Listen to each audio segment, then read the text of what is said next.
आप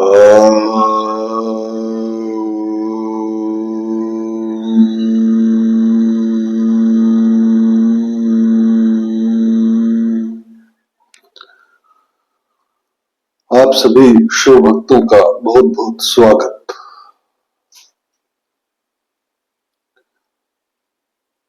आइए सुनते हैं शिव पुराण की रुद्र संहिता की इस कथा को और जानने का प्रयास करते हैं कि ऋषि मुनि हमें इस कथा के माध्यम से क्या संदेश देना चाहते हैं।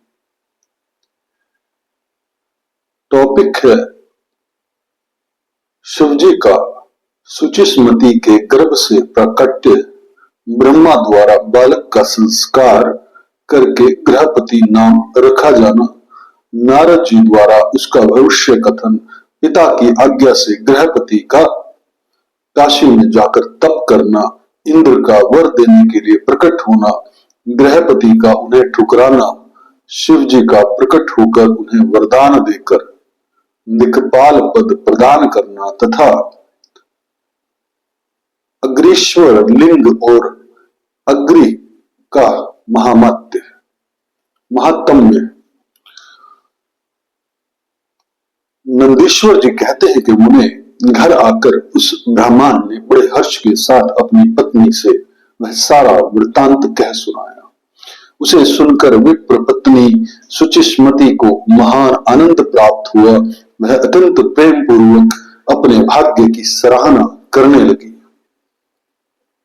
तदंतर समय आने पर ब्राह्मण द्वारा विधि पूर्वक गर्भाधान कर्म संपन्न किए जाने पर वह नारी गर्भवती हुई। फिर उन विद्वान मुनि ने गर्भ के स्पंदन करने से पूर्व ही उस तत्व की वृद्धि के लिए ग्रह सूत्र में वर्णित विधि के अनुसार सम्यक रूप से उसवन संस्कार किया। तत्पश्चात 8वां महीना आने पर कृपालु विश्वासवर ने सुखपूर्वक प्रसव होने के अभिप्राय से गर्भ के रूप की समृद्धि करने वाला सीमंत संस्कार संपन्न कराया। तदुपरांत ताराओं के अनुकूल होने पर जब बृहस्पति केंद्रवर्ती हुए और शुभ ग्रहों का योग आया, तब शुभ लगन में भगवान शंकर, जिनके मुख की कांति पूर्णिमा के चंद्रमा के समान है तथा जो अरिष्ट रूपी दीपक को बुझाने वाले, समस्त अरिष्टों के विनाशक और भू भुव स्व तीनों लोकों के निवासियों को सब तरह से सुख देने वाले हैं, उस सुचिस्मति के गर्भ से पुत्र रूप में प्रकट हुए। उस समय गंध को वहन करने वाले वायु के वाहन मेघ दिशा रूपी बंधुओं के मुख पर वस्त्र से बन गए, अर्थात चारों ओर काली घटा उमड़ आई। वे घनघोर बादल उत्तम गंध वाले पुष्प समूहों की वर्षा करने लगे। देवताओं की दुंदुभियां बजने लगी। चारों ओर दिशाएं निर्मल हो गई। प्राणियों के मनों के साथ साथ सरिताओं का जल निर्मल हो गया। प्राणियों की वाणी सर्वथा कल्याणी और प्रिय भाषणी हो उठी। संपूर्ण प्रसिद्ध ऋषि मुनि तथा देवता, यक्ष, किन्नर, विद्याधर आदि मंगल द्रव्य लेकर पधारे।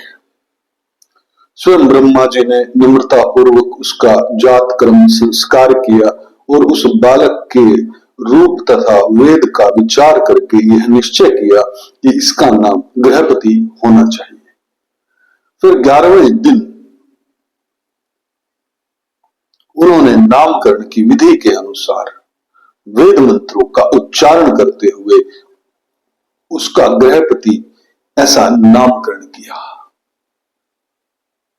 तत्पश्चात सबके पितामह ब्रह्मा चारों वेदों में कथित आशीर्वादात्मक मंत्रों द्वारा उसका अभिनंदन करके हंस पर आरूढ़ हो अपने लोक को चले गए। तदुपरांत शंकर भी लौकिकी की गति का आश्रय ले उस बालक की उचित रक्षा का विधान करके अपने वाहन पर चढ़कर अपने धाम को पधार गए। इसी प्रकार श्री हरि ने भी अपने लोक की राह ली। इस प्रकार सभी देवता, ऋषि मुनि आदि भी प्रशंसा करते हुए अपने अपने स्थान को पधार गए। तदंतर ब्रह्मांड देवता ने यथा समय सब संस्कार करते हुए बालक को वेदाध्ययन कराया। तत्पश्चात 9वां वर्ष आने पर माता पिता की सेवा में तत्पर रहने वाले विश्वावसुर नंदन गृहपति को देखने के लिए वहां नारद जी पधारे। बालक ने माता पिता सहित नारद जी को प्रणाम किया। फिर नारद जी ने बालक की हस्तरेखा, जीवा, तालु आदि देखकर कहा, मुनि विश्वावसुर, मैं तुम्हारे पुत्र के लक्षणों का वर्णन करता हूं, तुम आदर पूर्वक उसे श्रवण करो। तुम्हारा यह पुत्र परम भाग्यवान है। इसके संपूर्ण अंगों के लक्षण शुभ हैं, किंतु इसके सर्वगुण संपन्न संपूर्ण शुभ लक्षणों से समन्वित और चंद्रमा के समान संपूर्ण निर्मल कलाओं से सुशोभित होने पर भी विधाता ही इसकी रक्षा करे। इसलिए सब तरह के उपायों द्वारा इस शिशु की रक्षा करनी चाहिए, क्योंकि विधाता के विपरीत होने पर गुण भी दोष हो जाता है। मुझे शंका है कि इसके 12वें वर्ष में इस पर बिजली तथा अथवा अग्नि द्वारा विघ्न आएगा। ये कहकर नारद जी जैसे आए थे वैसे ही देवलोक को चले गए। सनत कुमार जी कहते हैं कि नारद जी का कथन सुनकर पत्नी सहित विश्वावसुर ने समझ लिया कि यह तो बड़ा भयंकर वज्रपात हुआ। फिर वे हाय मैं मारा गया यूं कहकर छाती पीटने लगे और पुत्र शोक से व्याकुल होकर गहरी मूर्छा के वशीभूत हो गए। उधर सुचिस्मती भी दुख से पीड़ित हो अत्यंत ऊंचे स्वर से हाहाकार करती हुई ढाड़ मारकर रो पड़ी। उसकी सारी इंद्रियां अत्यंत व्याकुल हो उठी। तब पत्नी के आर्तनाद को सुनकर विश्वावसुर भी मूर्छा त्याग कर उठ बैठे और यह क्या हुआ क्या हुआ, यूं उच्च स्वर से बोलते हुए कहने लगे, गृहपति, जो मेरा बाहर विचारने वाला प्राण, मेरी सारी इंद्रियों का स्वामी तथा मेरे अंतरात्मा में निवास करने वाला है, कहाँ है? तब माता पिता को इस प्रकार अत्यंत शोकग्रस्त देखकर शंकर के अंश से उत्पन्न हुआ वह बालक गृहपति मुस्कुराकर बोला। गृहपति ने कहा, माता जी तथा पिताजी, बताइए इस समय आप लोगों के रोने का कारण क्या है? किस लिए आप फूट फूट कर रो रहे हैं? कहां से ऐसा भय आप लोगों को प्राप्त हुआ? यदि मैं आपकी चरण रेणुओं से अपने शरीर की रक्षा कर लूं तो मुझ पर काल भी अपना प्रभाव नहीं डाल सकता। फिर इस तुच्छ, चंचल एवं अल्प बल वाली मृत्यु की तो बात ही क्या। माता पिता जी, अब आप लोग मेरी प्रतिज्ञा सुनिए। यदि मैं आप लोगों का पुत्र हूं तो ऐसा प्रयत्न करूंगा जिससे मृत्यु भी भयभीत हो जाएगी। मैं सत्पुरुषों को सब कुछ दे डालने वाले सर्वज्ञ मृत्युंजय की भली भांति आराधना करके महाकाल को भी जीत लूंगा। यह मैं आप लोगों से बिल्कुल सत्य कह रहा हूं। नंदीश्वर जी कहते हैं, मुने तब वे द्विज दंपति जो शोक से संतप्त हो रहे थे, गृहपति के ऐसे वचन जो अकाल में हुई अमृत की घनघोर वृष्टि के समान थे, सुनकर संताप रहित हो कहने लगे, बेटा तू उन शिव की शरण में जा जो ब्रह्मा आदि के भी कर्ता, मेघ वाहन, अपनी महिमा से कभी चौत न होने वाले और विश्व की रक्षामयी है। नंदीश्वर जी कहते हैं कि मुने माता पिता की आज्ञा पाकर गृहपति ने उनके चरणों में प्रणाम किया। फिर उनकी प्रदक्षिणा करके ऐसे आश्वासन दे वहां से चले गए और उस काशीपुरी में जा पहुंचे जो ब्रह्मा और नारायण आदि देवों के लिए भी दुष्प्राप्य है। महाप्रलय के संताप का विनाश करने वाली और विश्वनाथ द्वारा सुरक्षित थी तथा जो कंठ प्रदेश में हार की तरह पड़ी हुई गंगा से सुशोभित तथा विचित्र गुणशालिनी हर पत्नी गिरजा से विभूषित थी। वहां पहुंचकर वे विप्रवर पहले मणिकर्णिका पर गए। वहां उन्होंने विधि पूर्वक स्नान करके भगवान विश्वनाथ का दर्शन किया। फिर बुद्धिमान गृहपति ने परमानंद मग्न हो त्रिलोकी के प्राणियों की प्राण रक्षा करने वाले शिव को प्रणाम किया। उस समय उनकी अंजलि बंधी हुई थी और सिर झुका हुआ था। वे बारंबार उस शिवलिंग की ओर देखकर हृदय में हर्षित हो रहे थे और यह सोच रहे थे कि यह लिंग निस्संदेह स्पष्ट रूप से आनंद कंद ही है। वे कहने लगे, अहो, आज मुझे जो सर्वव्यापी श्रीमान विश्वनाथ का दर्शन प्राप्त हुआ है, इसलिए इस चराचर त्रिलोकी में मुझसे बढ़कर धन्यवाद का पात्र दूसरा कोई नहीं। जान पड़ता है कि मेरा भाग्य उदय होने से ही उन दिनों में महर्षि नारद ने आकर वैसी बात कही थी जिसके कारण आज मैं कृत्य हो रहा हूं। नंदीश्वर जी कहते हैं, मुने, इस प्रकार आनंद अमृत रूपी रसों द्वारा पारण करके गृहपति ने शुभ दिन में सर्वहितकारी शिवलिंग की स्थापना की और पवित्र गंगा जल से भरे हुए 108 कलशों द्वारा शिव जी को स्नान कराकर ऐसे घोर नियमों को स्वीकार किया जो अकृतात्मा पुरुषों के लिए दुष्कर थे। नारद जी इस प्रकार एकमात्र शिव में मन लगाकर तपस्या करते हुए उस महात्मा गृहपति की आयु का 1 वर्ष व्यतीत हो गया। तब जन्म से 12वां वर्ष आने पर नारद जी के कहे हुए उस वचन को सत्य सा करते हुए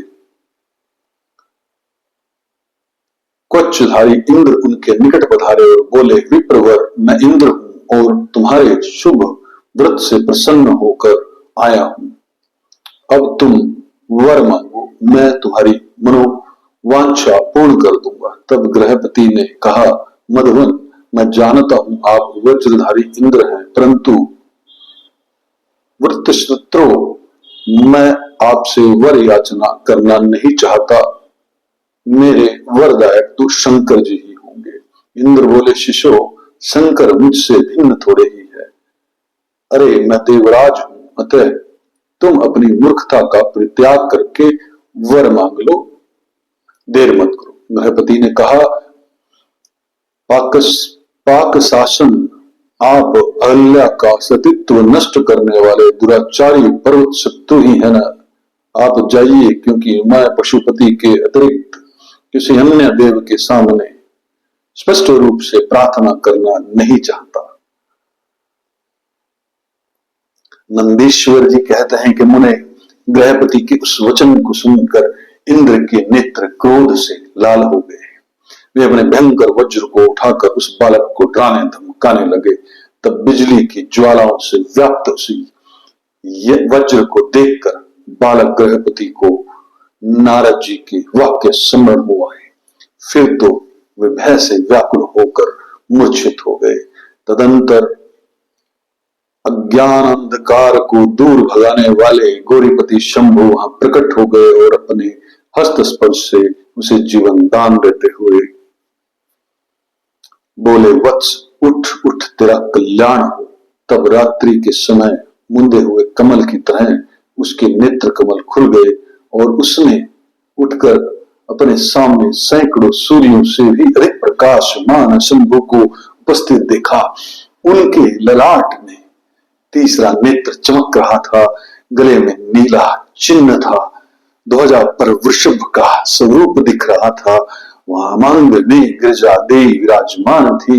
मस्तक पर चंद्रमा सुशोभित था। बड़ी बड़ी जटाओं से उनकी अद्भुत शोभा हो रही थी। वे अपने आयुध त्रिशूल और आज गव धनुष धारण किए हुए थे। कपूर के समान गौर वर्ण का शरीर अपनी प्रभा बिखेर रहा था। वे गज चर्म लपेटे हुए थे। उन्हें देखकर शास्त्र कथित लक्षणों तथा गुरु वचनों से जब गृहपति ने समझ लिया कि ये महादेव ही हैं, तब हर्ष के मारे उनके नेत्रों में आंसू छलक आए। गला रुंध गया और शरीर रोमांचित हो उठा। वे क्षण भर तक अपने आप को भूलकर चित्रकूट एवं त्रिपुरतक पर्वत की भांति निश्चल खड़े हो रह गए। जब वे सत्वन करने, नमस्कार करने अथवा कुछ भी कहने में समर्थ न हो सके, तब शिव जी मुस्कुरा कर बोले, ईश्वर ने कहा, गृहपति, जान पड़ता है तुम वज्रधारी इंद्र से डर गए हो। वत्स, तुम भयभीत मत हो, क्योंकि मेरे भक्त पर इंद्र और वज्र की कौन कहे, यमराज भी अपना प्रभाव नहीं डाल सकते। यह तो मैंने तुम्हारी परीक्षा ली है और मैंने ही तुम्हें इंद्र रूप धारण करके डराया है। भद्र, अब मैं तुम्हें वर देता हूं, आज से तुम अग्नि पद के भागी होगे। तुम समस्त देवताओं के लिए वरदाता बनोगे। अग्नि, तुम समस्त प्राणियों के अंदर जटाग्नि रूप से विचरण करोगे। तुम्हें दिक्पाल रूप से धर्मराज और इंद्र के मध्य में राज्य की प्राप्ति होगी। तुम्हारे द्वारा स्थापित यह शिवलिंग तुम्हारे नाम पर अग्निश्वर नाम से प्रसिद्ध होगा। यह सब प्रकार के तेजों की वृद्धि करने वाला होगा। जो लोग इस अग्निश्वर लिंग के भक्त होंगे, उन्हें बिजली और अग्नि का भय नहीं रह जाएगा। अग्निमाद नामक रोग नहीं होगा और न कभी उनकी अकाल मृत्यु ही होगी। काशीपुरी में स्थित संपूर्ण समृद्धियों के प्रदाता अग्निश्वर की भली भांति अर्चना करने वाला भक्त यदि प्रारब्धवश किसी अन्य स्थान में भी मृत्यु को प्राप्त होगा, तो भी वह वही लोक में प्रतिष्ठित होगा। नंदीश्वर जी कहते हैं, मुने, यूं कहकर शिव जी ने गृहपति के बंधुओं को बुलाकर उनके माता पिता के सामने उस अग्नि का दिक पति पद पर अभिषेक कर दिया और स्वयं उसी लिंग में समा गए। तात इस प्रकार मैंने तुमसे परमात्मा शंकर के गृहपति नामक अगण्य अवतार का, जो दुष्टों को पीड़ित करने वाला है, वर्णन कर दिया। जो सुदृढ़ पराक्रमी जितेंद्रिय पुरुष अथवा सत्व संपन्न स्त्रियां अग्नि प्रवेश कर जाती हैं, वे सब के सब अग्निश्वरी स्वे तेजस्वी होते हैं। इसी प्रकार जो ब्राह्मण अग्निहोत्र प्रायण ब्रह्मचारी और पंचाग्नि का सेवन करने वाले हैं, वे अग्नि के समान वर्चस्वी होकर अग्निलोक में विचरते हैं। जो शीतकाल में शीत निवारण के निमित्त बोझ लकड़ियां दान करता है, अथवा जो अग्नि की इष्टि करता है, यह अग्नि के सन्निकट निवास करता है। जो श्रद्धा पूर्वक किसी अनाथ मृतक का अग्नि संस्कार कर देता है, अथवा स्वयं शक्ति न होने पर दूसरे को प्रेरित करता है, वह अग्नि लोक में प्रशंसित होता है। द्विजातियों के लिए परम कल्याणकारक एक अग्नि ही है। वही निश्चित रूप से गुरु, देवता, व्रत, तीर्थ अर्थात सब कुछ है। जितनी अपावन वस्तुएं हैं, वे सब अग्नि का संसर्ग होने से उसी क्षण पावन हो जाती है। इसलिए अग्नि को पावक कहा जाता है। यह शंभु की प्रत्यक्ष तेजोमयी दहनात्मिका मूर्ति है, जो सृष्टि रचने वाली, पालन करने वाली और संहार करने वाली है। भला इसके बिना कौन सी वस्तु दृष्टि गोचर हो सकती है। इनके द्वारा भक्षण किए हुए धूप, दीप, नैवेद्य, दूध, दही, घी और खांड आदि का देवगण स्वर्ग में सेवन करते हैं। अद्भुत कथा यहीं पर समाप्त होती है। आप सब ने इस कथा से कुछ ना कुछ अपने जीवन के अंदर जरूर सीखा होगा, इसकी मैं आशा करता हूं। आप सबके जीवन में परमात्मा शिव की कृपा बनी रहे। ओम तत्सत, ओम तत्सत, ओम तत्सत।